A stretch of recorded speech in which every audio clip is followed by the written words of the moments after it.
Well, good evening and welcome. Thank you all for being here. I'm really excited about the turnout we have tonight and the folks who are coming to find out, to meet you guys and to learn a little bit more about how you intend to serve the community. Our format for this session, each of you will have an opportunity to introduce yourselves, and you'll have a maximum of 2 minutes, and we will have a way to keep you informed of how you're doing. Initially, you've got a green start sign. At a minute, you've got a minute left, and then as we get down to 10 seconds, and we'll ask you if the timer goes off, if you would just finish your sentence, and then that's that. After you have an introduction, we will then have a question that's been prepared that we'll provide to you. We'll then move to an audience question, and then you'll have an opportunity for closing remarks. We are going to do this in separate groups, so we'll go through first the Board of Education, and then we'll address the county commissioners. Any questions before we get started? All right. Well, I would like you, and for this first go-around, I'll start here on my left with Ms. McMichael and Ms. Rakestraw, then Mr. Butler, and then we'll change up the order as we move forward. But you've got 2 minutes to introduce yourselves to the folks here. Well, thank you for that opportunity. My name is Kimberly McMichael. I would like to thank the Chambers and everyone who worked with them to put on this event tonight. Thank y'all for being here. Thank you to the moderators. I've grown up here in this county. I have 3 children in our school system. I've been on our Board of Education for the last 4 years. I appreciate the opportunity to serve you, and I appreciate the opportunity to continue to serve you for the next 4 years. And I'll do my best to continue the work we've started. Thank you. Ms. Rakestraw. Good evening, everyone. I'd also like to start out by thanking the Chambers for hosting this event and for RCC allowing us to be here. My name is Paula Rakestraw. I have served as one of your at-large board members for the last 4 years, and I'm looking forward to continuing that. I appreciate the opportunity. I've been humbled by the fact that we've had parents that have really participated in the things that we're trying to accomplish at the school. Our students are participating in the things that we are trying to accomplish in our school district, and I'm just very excited to be a part of that and to be working on improving the quality of our children's education here in Rockingham County. Yes, ma'am. Ms. Butler. Thank you. Thank you, everybody, for being here tonight. I am Philip Butler. I'm a lifelong resident of Rockingham County.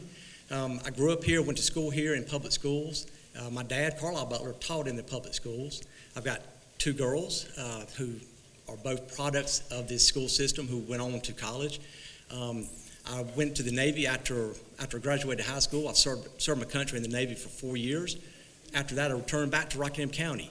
I've lived here ever since. I got married, and for 30 years, I served as a volunteer fireman with Bethany Fire Department. 9 of those years, I was the fire chief, and I had a lot of responsibility running that department, and I think I bring some of that to this board tonight. And one of the things that me and my board members, we always try to do, and our statement was, we want to leave Bethany Fire Department better than we found it. I want to help, I want to join the board and make the school board better now in 4 years than it is now. I think they've done a lot in the last 4 years. They have accomplished a lot, and I'm looking forward to serving with them and moving it on. Thank you. Thank you. Our first question tonight, and this is a prepared question that you'll each have. It's a 2-part question. If you want me to repeat it, I can when we get to you, but I'll offer it initially. And this time we're going to go the opposite order. So Mr. Butler, I'm going to let you start with this one. So our question is this. Public perception is that our school district is not successful.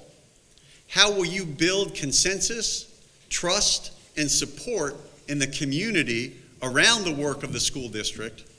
And who do you bring to the table with you?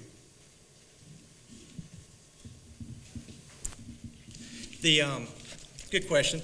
The school system has, I think across the state, has struggled the last couple of years due to COVID.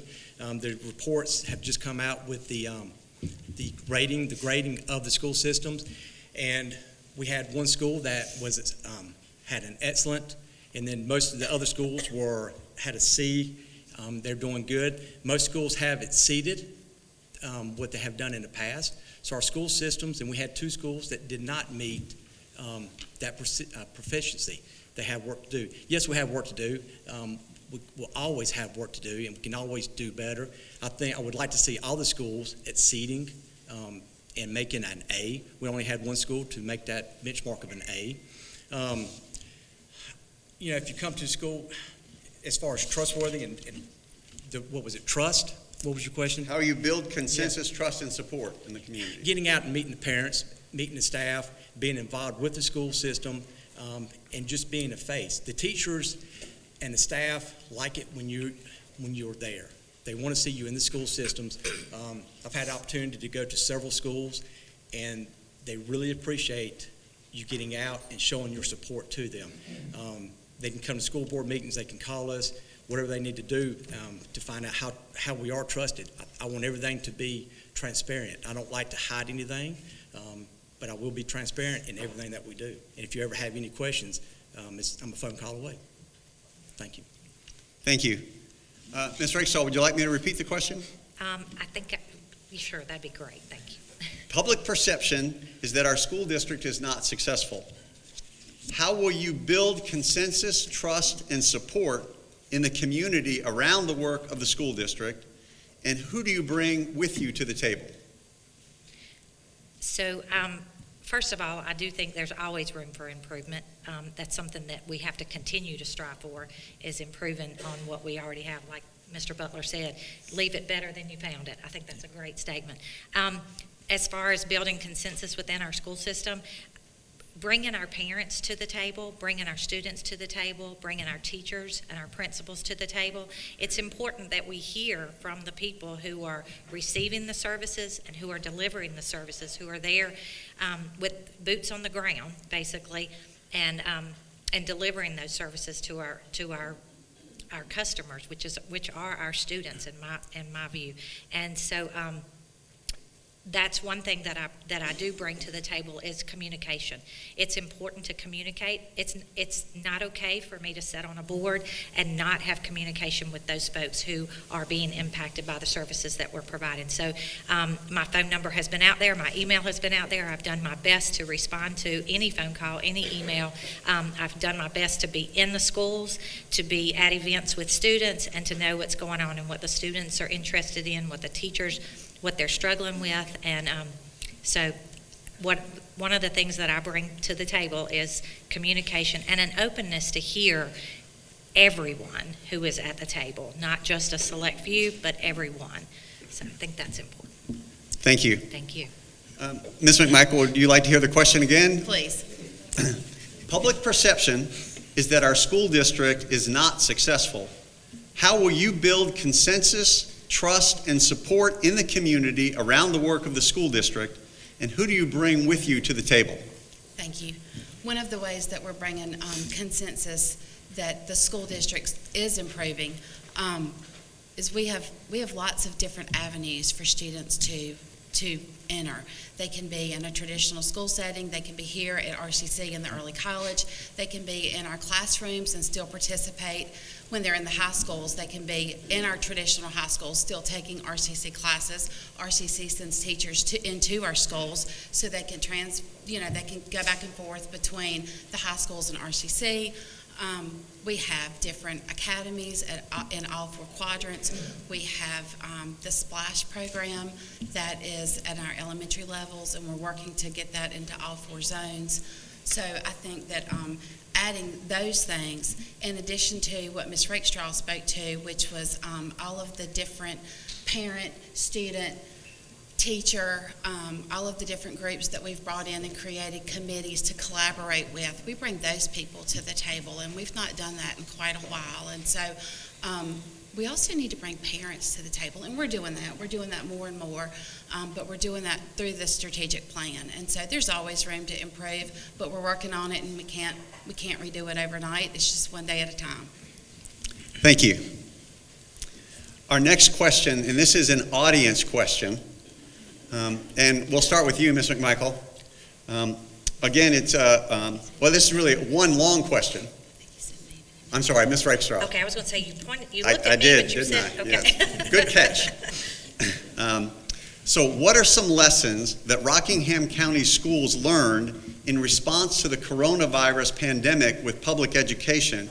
And if you would discuss with us your position on how to spend federal relief funds for our schools to help bring our students in our district forward. Okay, wow, that's a loaded question. And you've got 2 minutes. Yeah, right. Remember, COVID was with us for 2 years, right? So I guess one of the biggest things that I want to say about lessons learned is patience and the willingness to hear everyone, regardless if they hurt your feelings, regardless if they're yelling at you or crying.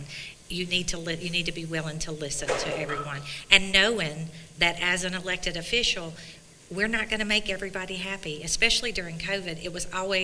It seemed like only 50% of the population we were satisfied, right, at any given point in time. And so knowing that you're not going to satisfy everybody, but having to make your decisions based on sound information and factual information as best that you can get it, right? Let's see, the second part of that question was, and how would you spend federal dollars? So one of the ways that we are currently spending federal dollars is we are upgrading some of our HVAC systems and trying to make sure that the air that's being filtrated in the classroom, is clean and safe and all that kind of good stuff. But I think that we need to focus some of our dollars on tutors, and especially in our third grade area, second grade, third grade, fourth grade, our elementary grades in particular, because those are the ones who miss those years or that time of learning how to read versus reading to learn, right? So I feel like we need to focus some of our dollars into either tutors or TAs, but straight into those classrooms that's having direct impact on those students and what they're learning in the classroom. Thank you. Ms. McMichael, now I'll come to you, and I'll repeat the question for you. What are some lessons Rockingham County schools learned in response to the coronavirus pandemic with public education, and discuss your position on how to spend federal relief funds for our schools to help bring our schools and district forward? Thank you for the question. I think one of the things that was glaring at us as a school board is that parents in Rockingham County do not want for you to assume as an elected official that you know better than they do for their child. And there were lots of times that there were things forced on us that came from higher levels of government, and we didn't have a lot of choice in the matter. But I think that our parents spoke out loud and clear that they want to be involved, they want to have a say, and they don't believe that someone else knows more than they do for their child. I think that in terms of federal dollars, I agree that it was important to update our HVAC systems, but I have argued behind closed doors and in our public meetings that a lot of that money that was earmarked for our HVAC systems could have been used, just like Ms. Rakestraw said, to have gone into the classrooms to our teachers were struggling. They struggled to be online. It's really hard to teach a kindergartner foundations online. And so, therefore, I just think that money should have gone more towards the teachers, more towards TAs. If we really believe that smaller class sizes make an impact, then that money should have been used to create that. Thank you. Mr. Butler, would you like me to repeat the question, or are you good? I'm good. Lessons learned. I think we're still seeing lessons learned from COVID. The testing you brought up in the first question, the testing really showed for third graders. The third graders in this county really show the least amount of improvement. Those kids need to be watched for the next several years to make sure that they get brought back up to speed. I think we learned that remote learning is not a good option. The kids need to be in school. Whatever we have to do, if this ever happens again, to keep our students in school and support our teachers, that's where they learn the best. We do not need to send kids home again and have a third grade class that's going to be so far behind. I agree with them. The money needs to go into the classroom. We need to be helping these teachers and getting these students caught up. I'm very interested to see in several years how these third graders, well, actually the fourth graders now, progress and when they catch up and what their graduation rate is in 8 or 9 years. Thank you. Thank you. We do have an opportunity for closing remarks, and again, I'll start on the left with Ms. McMichael and we'll move across. Again, a 2-minute time limit. Please share with us your closing thoughts. Thank you. So it has been a privilege to be your at-large representative for the last 4 years. It has been a challenging time to be your at-large representative for the last 4 years. And with that, I would like to touch just a little bit more on that last question. We have seen so many students struggle with mental health, and our school board has, in the last couple of years, we have funded 6 different mental health crisis teams that are able to go into our schools and to be there for the students, and that has been so beneficial for our kids. And so we've started a lot of work. A lot of our work was interrupted, but we're trying to get back on track. There's always room for improvement, but I look forward to serving the community, and we're out in our schools and we're out in the communities. We're at our football games, and we're not hard to find. So if anyone needs us, we're easily accessible, and I look forward to serving for 4 more years. Thank you. My turn? Okay. Well, I just want to say again, thank you for everybody coming out tonight. I appreciate the support that you've given us for over the past 4 years. It was always nice to, in addition to those phone calls that were really hard to take, we also got phone calls that were very positive and said just keep up the good fight and keep going. I do want to put out an additional call to parents in particular, that we do want to hear from you. It is extremely important for your child's education to be a partnership between yourself as the parent and us as the school system. It's not just our job to educate. It is our job to partner with you in making that happen. And we do want to hear what parents have to say, and we want them to be involved in that. Again, I appreciate your time. My name's Paula Rakestraw. I would appreciate your support in November. Even though we don't have opposition, we want to hear from you. Thank you. Thank you. Yes, I am Philip Butler. I would appreciate your vote, your consideration this November.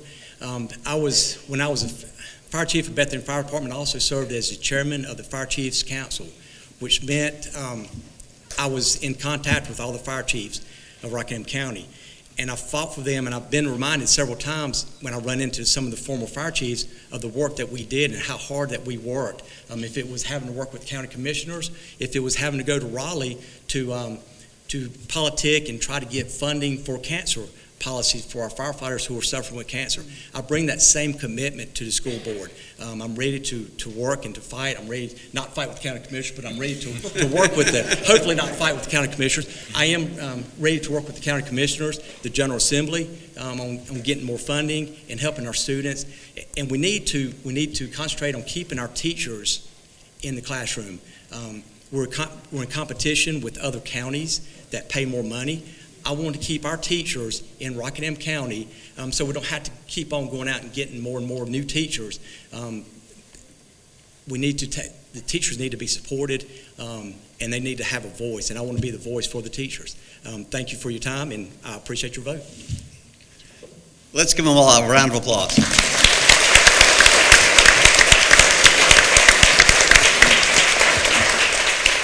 Thank you all for your willingness to serve, and as Diane mentioned, I have a special place in my heart for educators and the folks who support them, so thank you for the work that you do.